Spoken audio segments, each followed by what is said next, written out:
ऋषिकेश जी, युगवीर जी, राघव जी, अनुपम जी और तमाम दिनेश जी और सम्मानित मंच यहाँ इस महफिल में तमाम बुजुर्ग उपस्थित हुए हैं। अलग अलग बैंगलोर से अलग अलग माध्यम से लोगों के बीच संघर्ष के निरंतर आंदोलन और बगावत के परचम को लहराने वाले साथी हैं।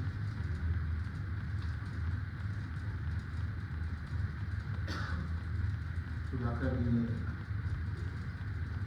अपने वार्ताकरण में बहुत विस्तार से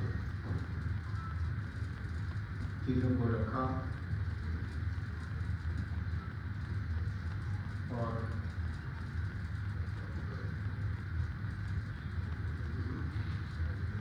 दूसरे साथी ने भी बहुत विस्तार से चीज़ों को रखा और निश्चित तौर पर ये बीज विधेयक, विद्युत विधेयक और कीटनाशक विधेयकों पर जो राय आई है, जो बातें यहाँ आई है और पूरे इस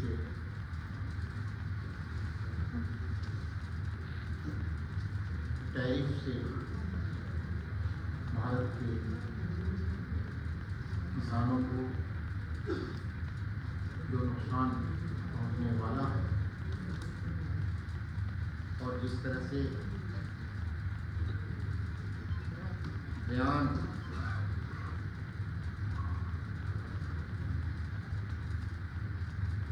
जिस तरह से भारत के पूरे बाजार पर यूरोपीय संघ और अमेरिका ने अपना कब्जा जमा रखा है, इस समझौते के तहत आज 140 करोड़ 42 लाख भारतीयों के सामने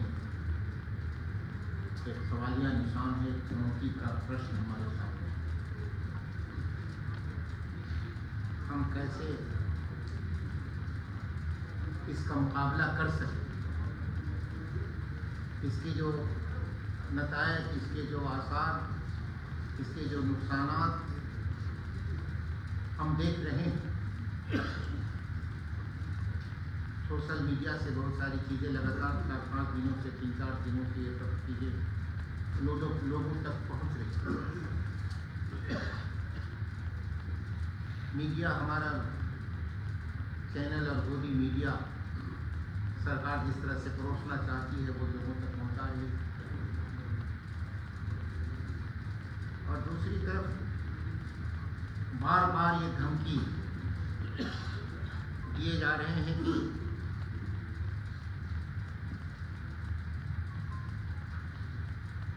पूरी तरह हम, अगरचे हमारा समझौता लागू नहीं किया गया तो पूरी तरह हम बर्बाद हैं।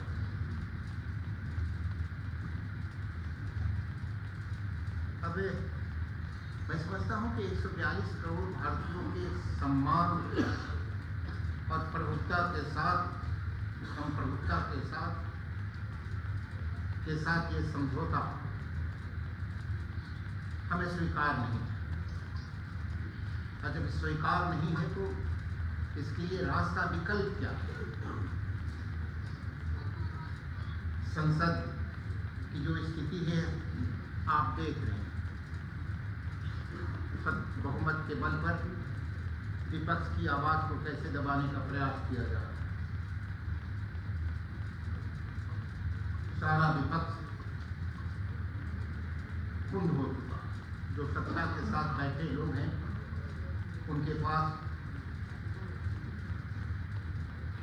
रिंग मास्टर का वो जो चाबुक है वो चल रहा। उसको इन शब्दों में कहा जाए कि संसद अगर हो गूंगी तो फरियाद कहाँ, संसद अगर हो गूंगी तो फरियाद कहाँ हो, और पत्थर की दीवारों में करुणा कहाँ हो, तो फिर तो वतन के दर्द को किस जगह दिखाएं, अपने ही घर के छत का धुआं किसको दिखाएं।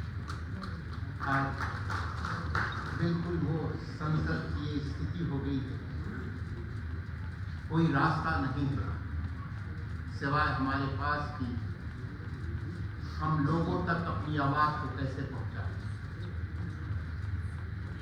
सुधाकर जी बोल रहे थे तो मैंने कहा कि हमारे पास कार्य योजना क्या है। लोग समझ रहे हैं तमाम हालात, तो बहुत धीरे धीरे लोगों तक बातें पहुंच रही है, लेकिन रास्ता क्या है, विकल्प क्या है, लोगों में छटपटाहट है। समाज के युवा वर्ग से लेकर के और किसान तक छटपटाहट। तो मैं समझता हूँ कि संघर्ष के अलावा दूसरा कोई रास्ता नहीं, और उसको इस शब्दों में कि संघर्ष ही किसानों की सृष्टि की नियति का सुप्रभात है। संघर्ष ही किसानों का नियति का सुप्रभात है। पाषाण वक्ष को ममोड़ता प्रभात है। उत्कृष्ट प्रति एकांति की शोषण में अशांति है। अभिव्यक्ति किसानों की, मजदूरों की, यही सच्ची क्रांति है। इसी अभिव्यक्ति को कैसे हम व्यक्त कर सकेंगे अपने भाव से, अपने शब्दों से, अपने विचार से, अपने आचरण से, तभी कोई रास्ता निकल सकता है। बगैर संघर्ष के कोई दूसरा रास्ता नहीं है। इसलिए इस संघर्ष के लिए देश में अलग अलग राज्यों में अलग अलग रीजनल पार्टियां उनके साथ वो बात करना चाहिए ताकि व्यापक दिशा दिया जा सके। राजनीतिक पार्टियों के अलग अलग राज्यों में उनकी अपनी पकड़ है, अपनी पहचान है।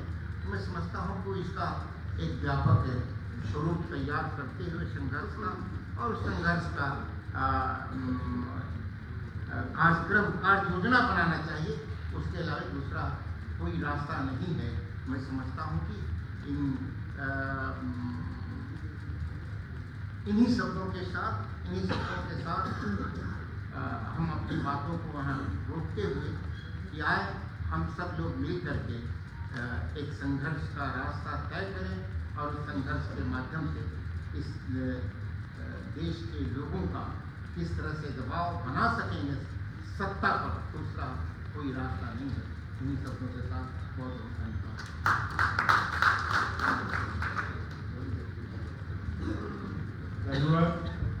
आपने तमाम विषयों के साथ भविष्य में क्या रास्ता हो, किस तरह से हम इन सब चीज़ों को रोक पाएं जो हमारे हितों में नहीं है, उसकी तरफ आपने इशारा किया।